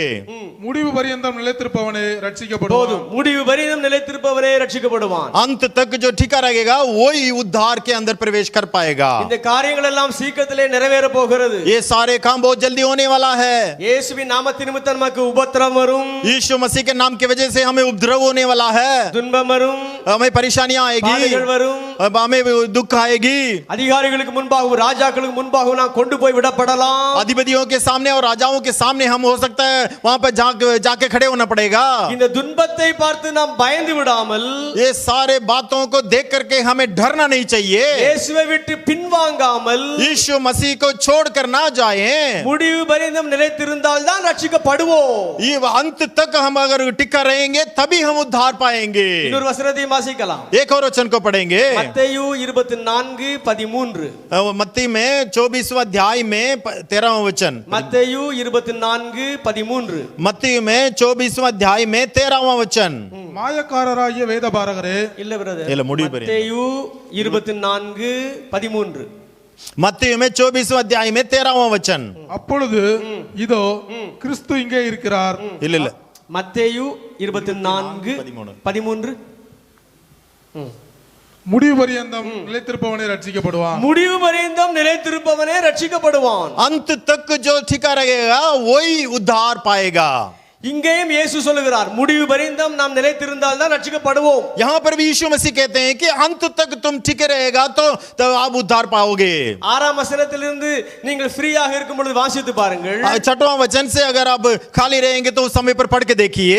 இந்த பூமியிலே யுத்தங்கள் வருமாம். इस संसार में युद्ध आएगा. யுத்தங்களின் செய்திகளை நாம் கேள்விப்படுவோமா? युद्ध का उस कार्य को आप सुनेंगे. ஜனத்துக்கு விரோதமாக ஜனம் எழும்பும். एक जन के विरोध में दूसरा जन का उठेगा. ராஜ்யத்துக்கு விரோதமாக ராஜ்யம் எழும்பும். एक राज्य के विरोध में दूसरा राज्य खड़ा होगा. கொள்ளை நோய்கள் பல இடங்களிலே உண்டாகும். ये बड़ी बीमारी जो सारे जगहों में आ सकते हैं. பூமி எதிர்ச்சிகள் வரும். ये भूमि में अदृष्टि हो जाएगा, earthquake हो जाएगा. பஞ்சங்கள் வரும். सारे बुकाल आ जाएगा. என் நாமத்தின் நிமித்தம் अनेகர் கொலை செய்யப்படுவீர்கள். मेरे नाम की वजह से आप में से कई लोगों को मृत्यु में प्रवेश करना पड़ेगा. இவ் அனைத்தையும் குறிப்பிட்டு விட்டு தான் இயேசு சொல்லுகிறார், முடிவு பரியந்தம் நிலைத்திருப்பவனே ரட்சிக்கப்படுவான். ये सारे चीजों को बताने के बाद यीशु मसीह कहते हैं कि अंत तक अगर तुम टिका रहेगा तभी उद्धार पाओगे.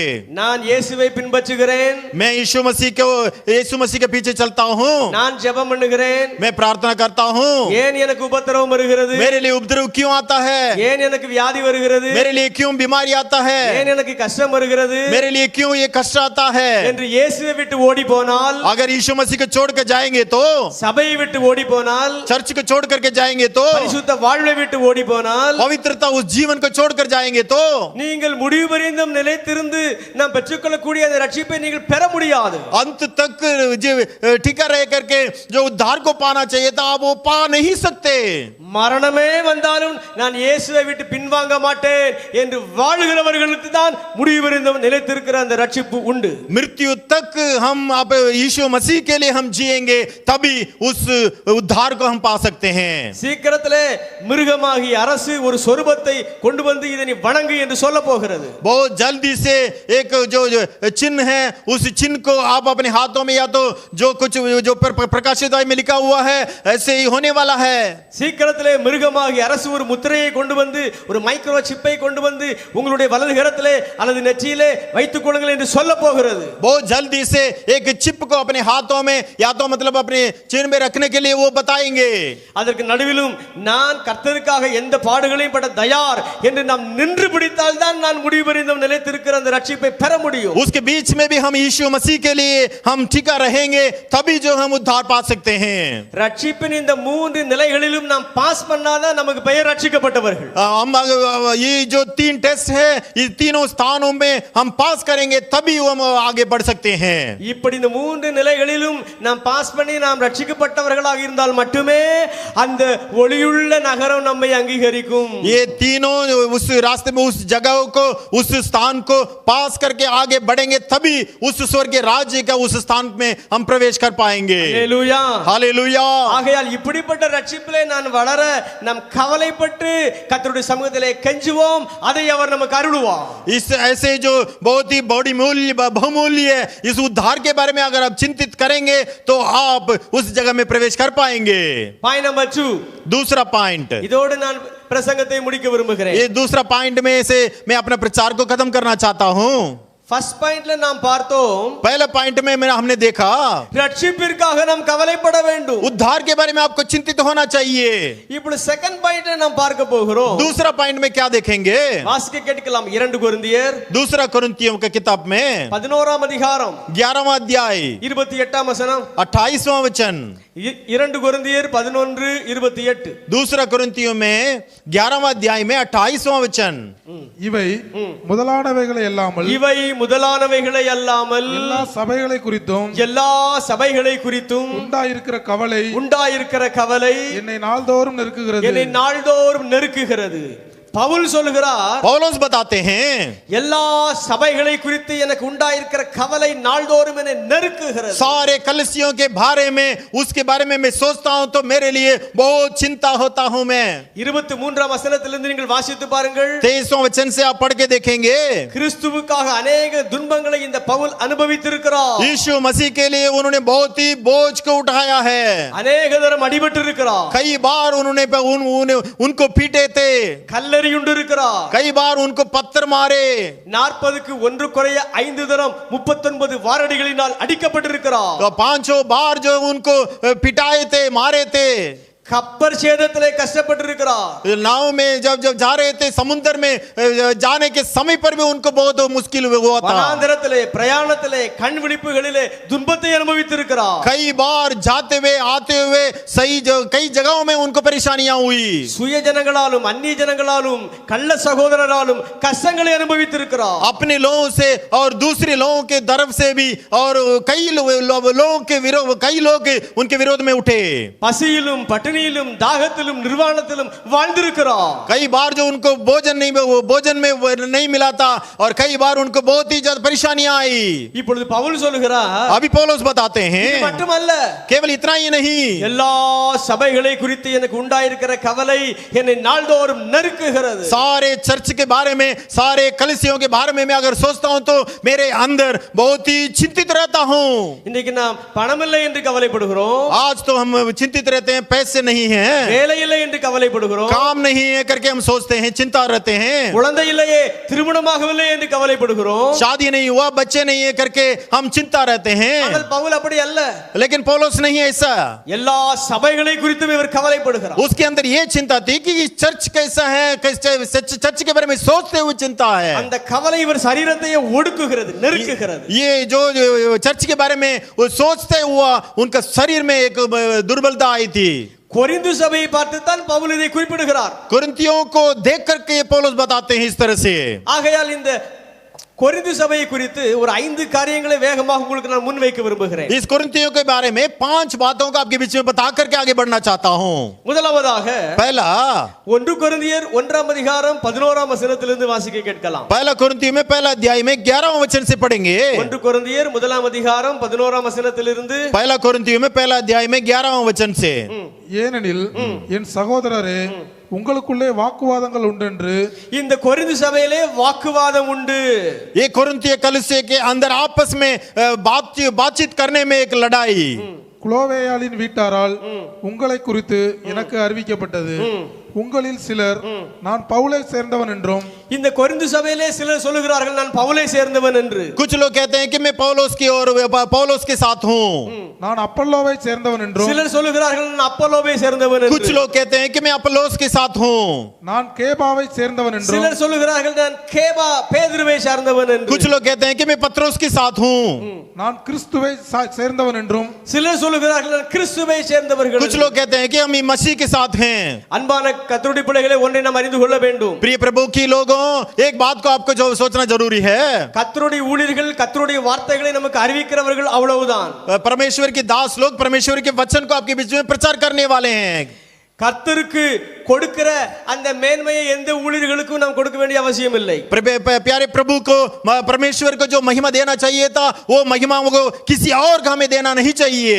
நான் இந்த ஊழியரை சார்ந்தவன் அந்த ஊழியரை சார்ந்தவன் என்று நாம் சொல்லக்கூடாது. मैं इस दास के साथ हूं और वो दास के साथ हूं करके हमें कैसे कभी भी नहीं बोलना चाहिए.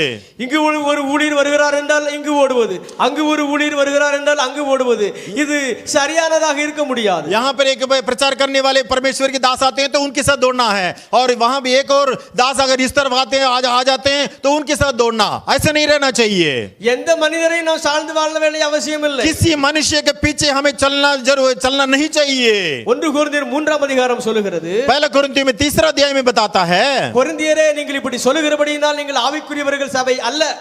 ये कुरिन्थियों, ऐसे अगर तुम कहते हो तो आप आत्मिक रीति में चलने वाले नहीं हो. நீங்கள் மாம்சீக சபைதான் என்று பவுல் குறிப்பிடுகிறார். आप शारीरिक रीति में चलने वाले चर्च हो. உங்களுடைய வாழ்வை சோதித்து பாருங்கள். आप अपने बारे में जो सोच के देखिए. எந்த ஊழியரையும் நீங்கள் பற்றிக்கொள்ள வேண்டாம். किसी परमेश्वर के दास के पीछे चलना छोड़ना चाहिए.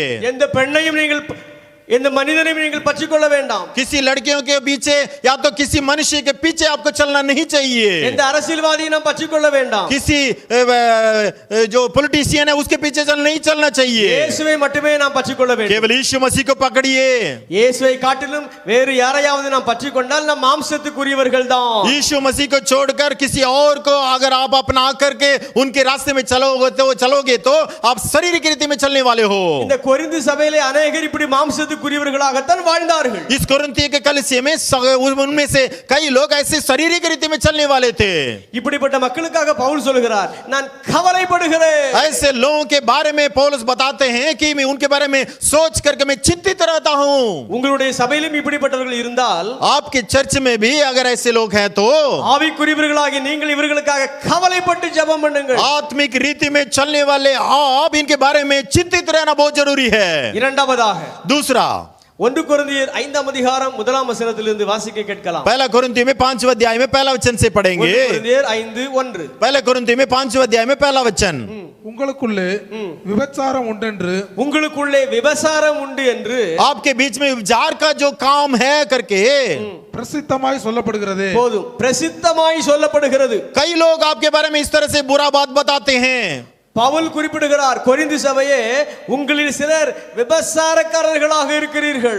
पौलुस कुरिन्थियों के कलीसिया के लोगों को देख करके बताते हैं कि आपके बीच में व्यभिचार का ये काम है.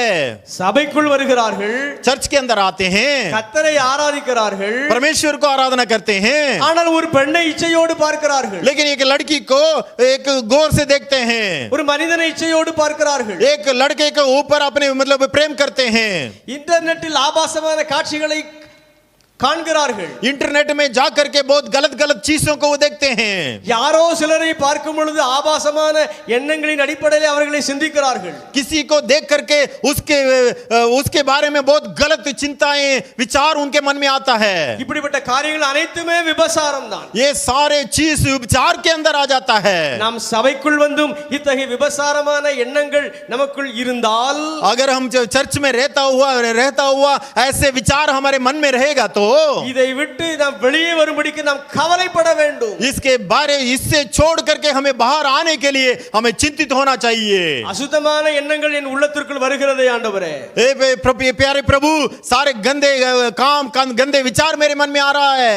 இந்த அசுத்த மனோ பாவனையிலிருந்து இன்னும் நான் விடுதலை பெற முடியவில்லையே. इस गंदे काम से मुझे छुटकारा अभी तक नहीं मिला है. எனக்கு கிருபை தாரும் என்று நாம் கவலைப்படுவோம்.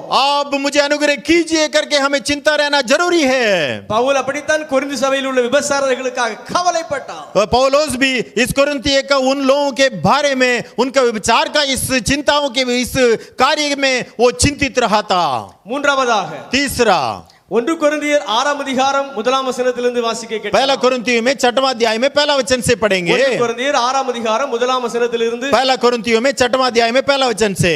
உங்களில் ஒருவனுக்கு வேறொருவனோட வழக்குண்டானால் வழக்காடும்படி அவன் பரிசுத்தவான்களிடத்தில் போகாமல் அநீதிக்காரரிடத்தில் போக துணிகிறதென்ன?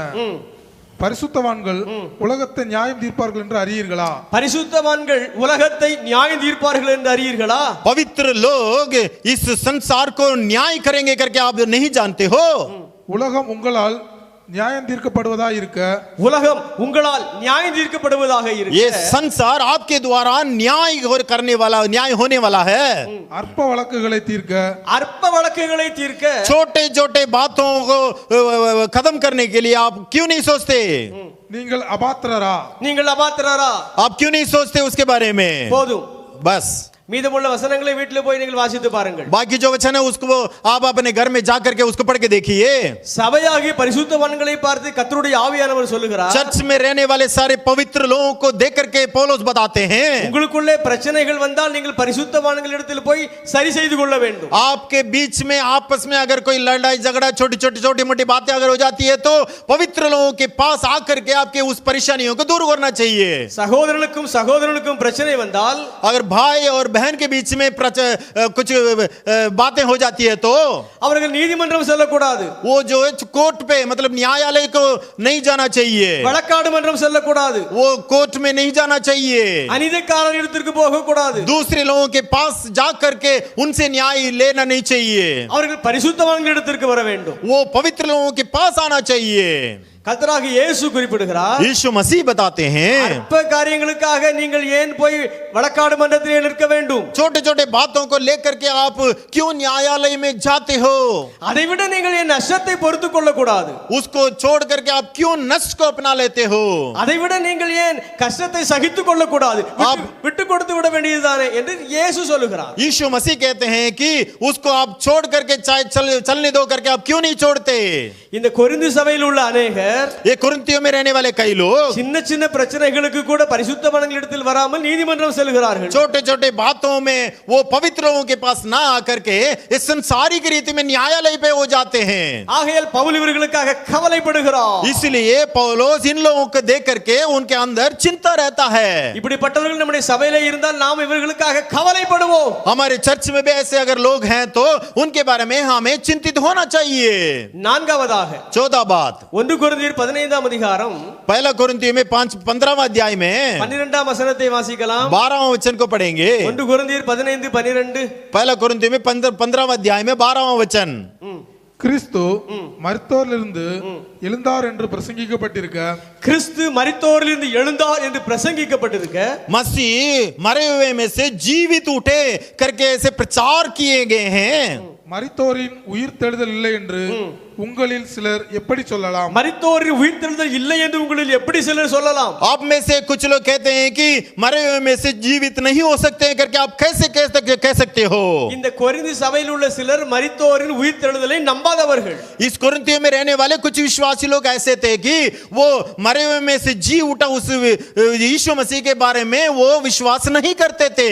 இயேசு மீண்டும் வரப்போகிறார் என்பதை अनेகர் நம்பாமல் இருந்தார்கள். यीशु मसीह दोबारा आने वाला है करके उस बातों पे वो विश्वास नहीं करते. ஆகையால் தான் பவுல் இவர்களுக்காக கவலைப்பட்டார். इसलिए पौलुस उन लोगों के बारे में चिंता थे. நம்முடைய சபையிலே சிலர் உலகத்தையே நோக்கி கொண்டிருந்தால், आइए हमारे कलीसिया में से हमारे चर्च में से कुछ लोग अगर इस संसारिक रीति में उनके बारे में अगर सोचते रहेंगे तो உலக ஆசீர்வாதங்களுக்காக மட்டுமே இயேசுவினிடத்திலே ஜெபித்துக் கொண்டிருந்தால், ये संसारिक रीति में हमें जो आशीष मिलना चाहिए था उसके बारे में चिंता रहेंगे तो அவர்களுக்காக நாம் கவலைப்படுவோம். उसके बारे में हमें चिंता रहना जरूरी है.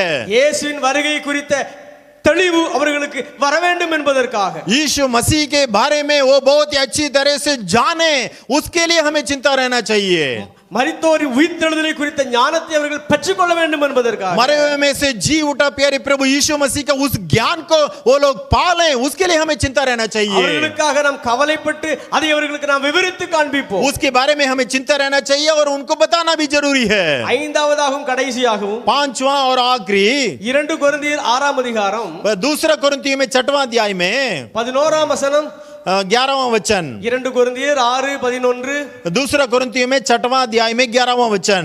கொரிந்தியரே கொரிந்தியரே, कोरिन्थियों 14 14वां वचन. அந்நிய நுகத்திலே அவிசுவாசிகளுடன் பிணைக்கப்படாதிருப்பீர்களாக. அந்நிய நுகத்திலே அவிசுவாசிகளோடு பிணைக்கப்படாதிருப்பீர்களாக. दूसरे जातियों के बीच में आपको साथ नहीं रहना चाहिए. நீதிக்கும் அநீதிக்கும் சம்பந்தம் எது? நீதிக்கும் அநீதிக்கும் சம்பந்தம் ஏது? नीति और अनीति के बीच में संबंध नहीं है.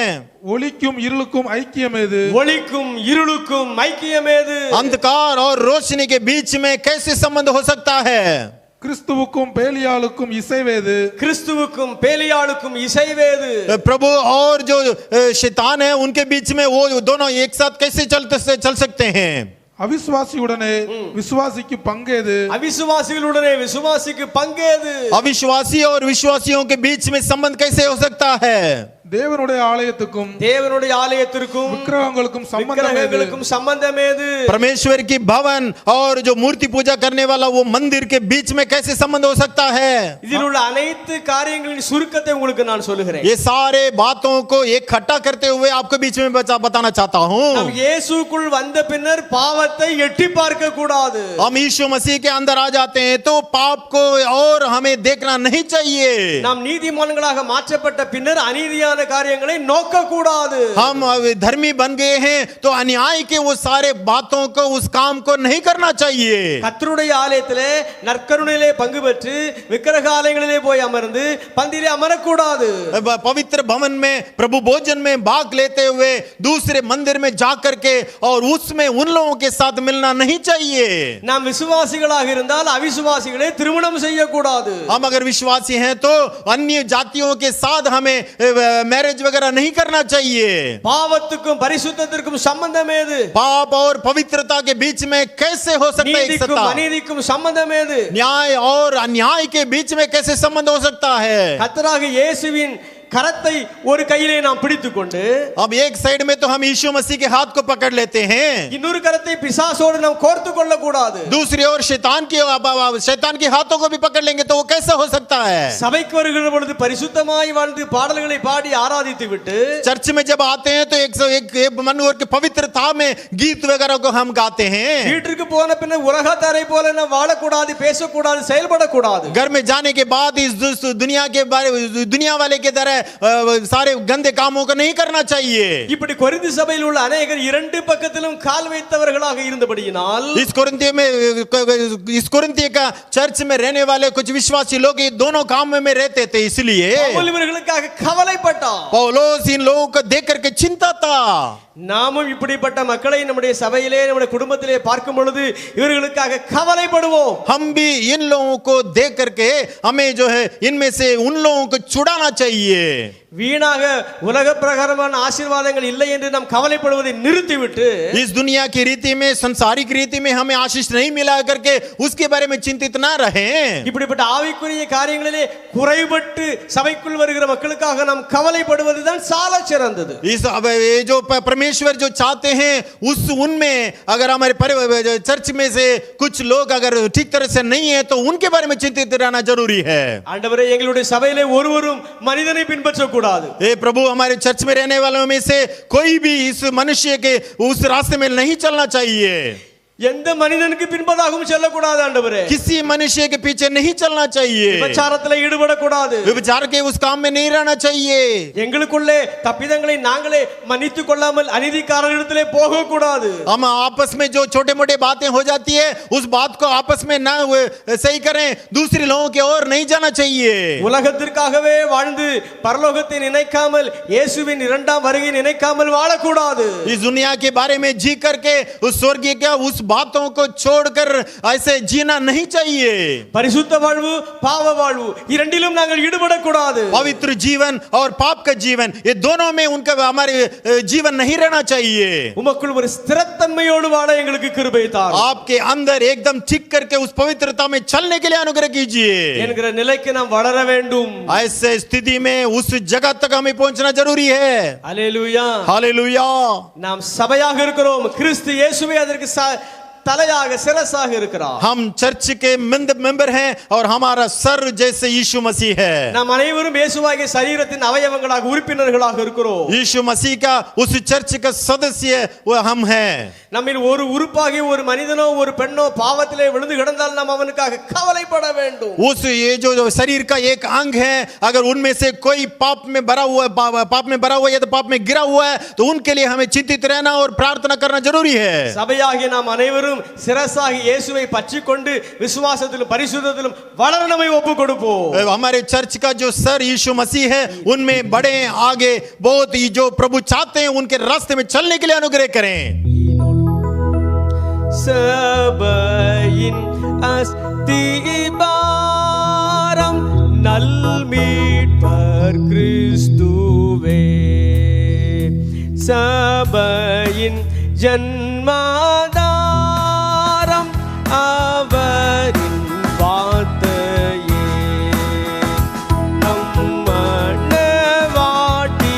நம்மனவாட்டியாக பந்தம்மை தேடினார், தமக்கு சொந்தமாக பரித்ததை கொண்டார், எத்தேசத்தார் சேர்ந்தாலும் சபை ஒன்றே ஒன்றாம், ஒரே விசுவாசத்தாலும் ஒரே